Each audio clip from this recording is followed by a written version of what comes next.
Hi,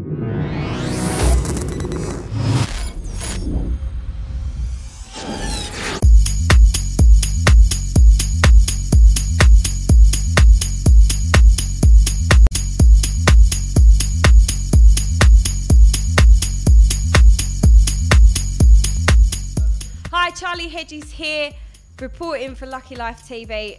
One of the very few men in the world that don't need an introduction, so I'm not going to introduce you. Do you mind? Does that mean I have to do it? No, you don't even have to do it. We all know who you are. Okay, all right.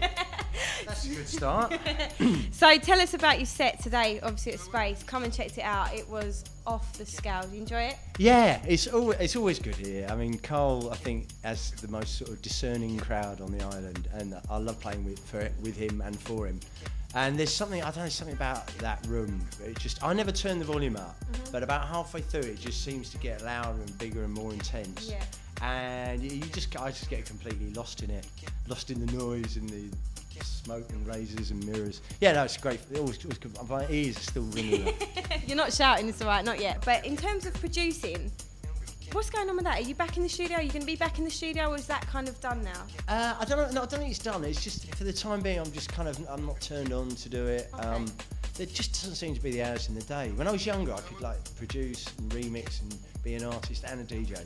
But at the moment, it kind of DJing takes up all my time. I do about 70 shows a year. Wow. And when I've really got a bee in my bonnet and a record I want to make, I'll go back in the studio. But at the moment, I'm having so much fun doing this. Okay. It's just, I don't know.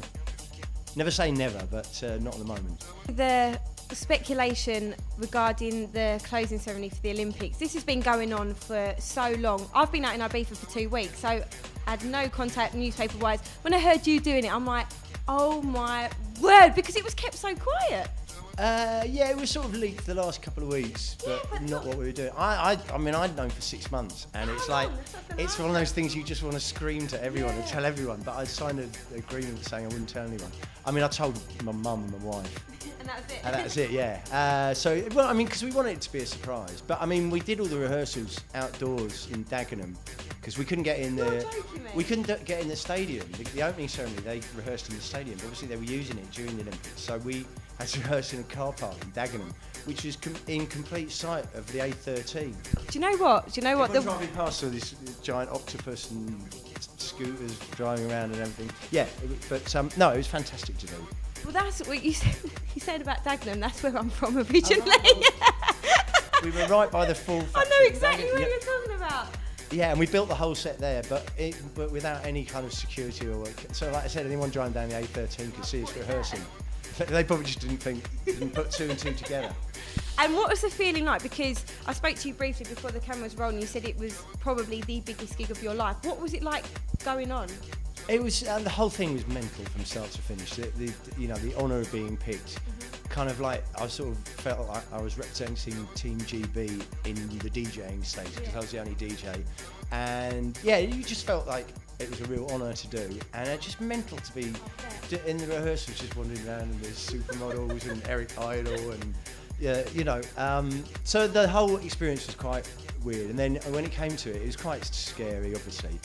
But the scariest thing was the octopus and the hydraulics and that, because I wasn't actually really doing much. I'd already prepared the music, and I was the only one who couldn't forget the words because I didn't have to sing anything. So there wasn't that, but there was just, during rehearsals, the octopus was a little temperamental. Aww. And we weren't sure if it didn't open, this would be a Spinal Tap moment. I'd be standing on the top of a van with no decks and no octopus. But luckily it worked. Yeah, no, I mean, it's one of those sort of experiences of a lifetime I recommend to anyone to do. If you get a chance to. But yeah, the honour of representing your country, and the fact that there was so much to celebrate as well, that we pulled off the Olympics. A lot of people doubted we could do it, and a lot of people doubted we could do well medal-wise. So there was a real high, and it was great to be part of the celebrations and of that. And a good way to go out as well, obviously. Yeah, but a complete mind. I like the self-editing. I've always wanted to ask you this, and I purposely didn't research it. Where did the Fatboy Slim name come from? The thin air, I just needed another name, and really? Yeah, I really like old blues singers. If you're a fat blues singer, they call you Slim. So there was Memphis Slim, Pine Top Slim, Bumblebee Slim, and Fatboy Slim was just an oxymoron, the blues singer who could never exist.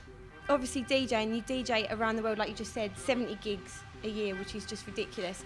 Do you have a favourite place? I'm sure people have asked you, but is there one place, apart from where we are now?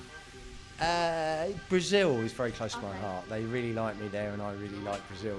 It's a good place to spend time in, and they're really genuinely warm, excitable crowd. So they're just loopy. But yeah, I'd say kind of Brighton, Ibiza, and Brazil are my three favourites. And in terms of the biggest crowd you've ever played to? Was Brazil, Rio. We did a gig on the beach for 360,000. Oh my, that is ridiculous. How cool is that? That was quite scary too. It's nice to hear that from such a big DJ. More scary than the Olympics, because I've had to play for 2 hours, and this is like we had no production in those days. We had no kind of videos synced or anything. It was just literally me and 2 record players. That was kind of crazy. But yeah. 31st of August is a massive, massive date for you. Is this the first time, cinema-wise, an event is going to be screened? Because you're screening one of your gigs, right? Yeah, I don't think it's the first. I think it's something that's growing. People like the Kens did it, Chemical Brothers, and I think Faithless did it. Okay. It's just, I mean, it's a way, because the thing is, when you make, it's a film of a gig, so it's not something you want to go and see a Tuesday afternoon matinee. So we thought if you condense everybody in the world goes to see it on the same night, and I think we're up to 650 screens worldwide. All show it on the same night, because also, I mean, with the internet, like, it'll get, if you sort of staggered it, then it'll get leaked. So it's the idea is that everyone goes and has a few drinks first and kind of tries to recreate the party around the world. But yeah, I think it's something you would probably see more of, because in the old days you'd have to have like a 35mm print, which are really expensive to do. And now we can just kind of send it to the cinemas on the internet, so we can do it simultaneously all around the world. And are you going to be watching it yourself? I will be at the Brighton one. I'm not sure if I'm not sure if I really want to sit through it again. It's quite weird seeing yourself on telly. Okay. It's really weird seeing yourself that big on telly, and I have sat through it. I've done the sound mix and edited it, and I've seen it so many times. I think it's quite hard work watching yourself on the screen for an hour and 38 minutes. So I'll be at the Brighton premiere, but I don't think I'll sit through the film.